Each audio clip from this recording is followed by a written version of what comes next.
Kemudian berikutnya, karena saya di-mention oleh Pak Dubes Dino, saya mau luruskan beberapa hal. Sebelumnya, terima kasih atas masukan yang telah diberikan, sangat cermat dan terstruktur. Saya pikir beliau adalah diplomat hebat, pernah menjadi wakil Menteri Luar Negeri, walau hanya diberi kesempatan sekitar 3 bulan.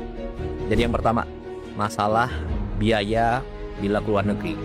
Ini sudah dijelaskan beberapa kali. Jadi segala kelebihan biaya yang telah dianggarkan oleh negara itu sepenuhnya ditanggung oleh pribadi Presiden Prabowo. Kemudian yang kedua, jumlah rombongan. Ini sangat penting. Jumlah rombongan Presiden Prabowo itu sudah berkurang besar-besaran, lebih dari separuh dari periode sebelumnya. Jadi kalau dulu itu sekali keluar negeri bisa lebih dari 120 orang. Zaman Pak Dino seperti itu.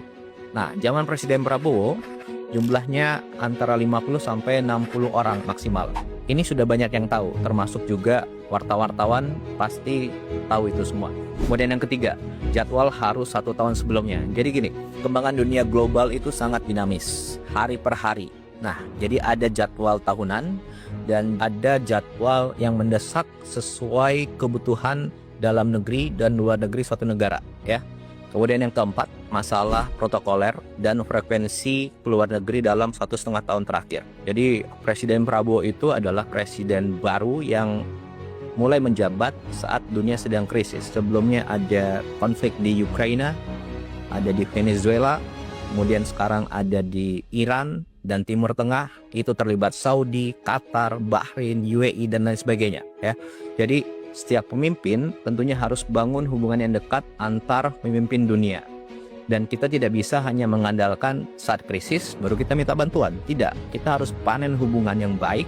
Lalu bila suatu saat ada kondisi mendesak, kita bisa minta bantuan. Dan begitu pula sebaliknya, oke? Untuk itu perlu kedekatan pribadi, kedekatan emosional antar pemimpin, baik secara langsung, diliput media, ataupun tertutup.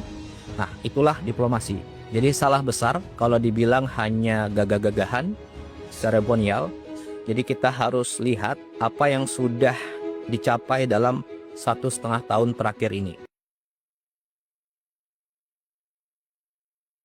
Bapak Presiden yang kami hormati, Bapak Presiden telah menganugerahkan bintang Mahaputra kepada saya, yang berarti Bapak mempercayai kredibilitas dan pandangan saya mengenai politik luar negeri. Karena itu saya juga merasa memiliki tanggung jawab moral untuk menyampaikan pesan apa adanya. Your friend is he who tells you the truth, not he who agrees with you. Sebagai sahabat lama Bapak, saya mewakili komunitas hubungan internasional dan banyak rakyat Indonesia menghimbau Presiden Prabowo untuk secara signifikan mengurangi perjalanan ke luar negeri dan tidak menganggap remeh jeritan publik mengenai hal ini. Dalam perhitungan kami, dari seluruh pemimpin dunia, Presiden Prabowo telah menjadi kepala negara yang paling sering melakukan perjalanan ke luar negeri. Semenjak menjabat menjadi presiden, 1 dari 6 hari dihabiskan beliau di luar negeri. Dan tidak heran kalau ada yang beranggapan bahwa ini tidak lazim dan di luar batas kewajaran. Dan sangat tidak mungkin dalam 18 bulan ke depan, Presiden Prabowo terus melakukan kunjungan internasional dalam frekuensi yang sama tingginya. Kunjungan kepala negara ke luar negeri memakan biaya yang besar dan bahkan sangat besar. Ini termasuk biaya rombongan tim pendahulu, biaya pesawat, biaya hotel, biaya logistik, biaya konsumsi, biaya protokoler dan pengamanan, biaya uang harian untuk seluruh delegasi dan perangkat pendamping, dan berbagai biaya lainnya. Satu perjalanan ke luar negeri bisa keluar puluhan, bahkan ratusan miliar. Karena itu saya ada 5 saran. Pertama, untuk menjaga komunikasi dengan pemimpin dunia lain, kami menyarankan Presiden Prabowo lebih mengandalkan video call atau Zoom call atau telepon. Pengalaman saya, suatu kunjungan bilateral biasanya hanya berpusat pada satu pembicaraan yang berlangsung selama 1 jam atau paling banter 2 jam. Dan selebihnya basa-basi, jamuan, dan seremonial yang biasanya tidak perlu. Jadi dengan satu video call yang bernilai 0 rupiah, negara praktis dapat menghemat ratusan miliar dari perjalanan ke luar negeri dan Hasilnya dari segi substansi juga kurang lebih sama. Aksi penghematan melalui Zoom call ini dapat menjawab persepsi sebagian masyarakat yang menganggap perjalanan presiden ke luar negeri cenderung boros dan bersifat jalan-jalan. Sebagai contoh, Presiden Meksiko Claudia Sheinbaum sudah 17 kali menelpon Presiden Trump dan belum sekalipun melakukan pertemuan bilateral dengan Presiden Trump, padahal Amerika adalah mitra perdagangan terbesar bagi Meksiko. Dan dalam suatu kunjungan kerja ke Spanyol, Presiden Sheinbaum bahkan terbang naik pesawat komersil kelas ekonomi untuk memberikan teladan kepada rakyatnya bahwa penghematan yang diserukannya pada seluruh pemerintahannya juga berlaku bagi presiden di tingkat tertinggi.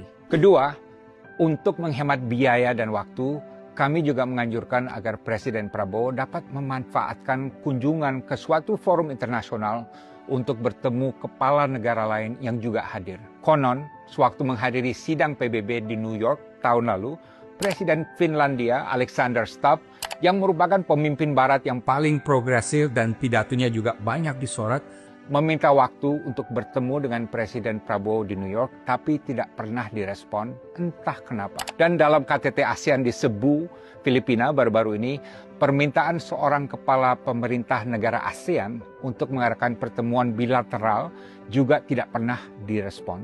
Entah juga kenapa. Kami menyarankan istana menerapkan formula 1+8, yaitu dalam menghadiri forum internasional, misalnya ke Davos, atau PBB di New York, atau ASEAN, atau G20, dan lain sebagainya. Sembari menyampaikan pidato, Presiden juga bisa menerima atau bertemu paling tidak dengan 8 kepala negara lain yang juga hadir. Kenapa 8?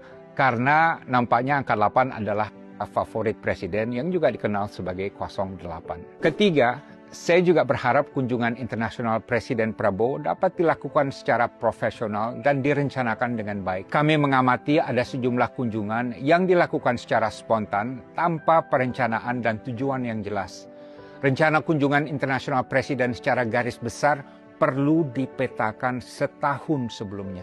Baik Seskap Teddy atau Menlu Sugiono perlu mengumumkan rencana kunjungan presiden ke suatu negara 1 bulan sebelumnya atau minimal seminggu sebelum hari H. Dan diumumkan juga bersamaan dengan negara yang akan dikunjungi. Kunjungan presiden ke Pakistan dan Rusia sewaktu bencana banjir Sumatera misalnya dilakukan tanpa ada informasi apapun kepada publik sebelum berangkat. perlu pula diterapkan asas akuntabilitas dan transparansi Karena cukup sering publik tidak tahu presiden ada di mana di luar negeri. Keempat, saya juga menganjurkan untuk 1 tahun ke depan Presiden Prabowo lebih banyak menerima tamu negara di tanah air ketimbang melakukan perjalanan ke luar negeri. Inilah yang dilakukan Presiden Tiongkok Xi Jinping yang jauh lebih banyak menerima tamu negara di Beijing ketimbang bepergian ke luar negeri. Kelima, saya juga mengusulkan agar ke depan sebagian besar misi diplomatik yang bersifat taktis dapat dioper ke Menlu Sugiono. Ini juga akan menghemat biaya karena biaya perjalanan Menlu mungkin hanya didampingi oleh 3 orang staf akan jauh lebih hemat dari biaya perjalanan presiden dan hasilnya dari segi substansi juga kurang lebih akan sama. Namun di sini Menlu Sugiono harus melepaskan diri sebagai bagian dari entourage presiden yang harus selalu berada di samping presiden. Ingat, Menlu Hasan Wirayuda, Martina Talagawa, dan Retno Marsudi semuanya tidak pernah menempatkan diri sebagai bagian dari entourage presiden dan mereka fokus total untuk menangani politik luar negeri. Apa yang saya katakan di sini adalah penyampaian perasaan kebanyakan rakyat yang murni dari nurani mereka. Silakan cek. Dalam suasana yang serba prihatin dan was-was akibat gejolak dunia, rakyat Indonesia tidak lagi terpukau dengan kemegahan protokoler dalam dunia diplomasi. Saya yakin sekali ini. rakyat Mengharapkan pemimpin mereka bisa menunjukkan kepekaan dan kepatutan dalam melakukan perjalanan ke luar negeri. Saya Dino Patijala, speak truth to power, speak truth to the people, wisdom without fear.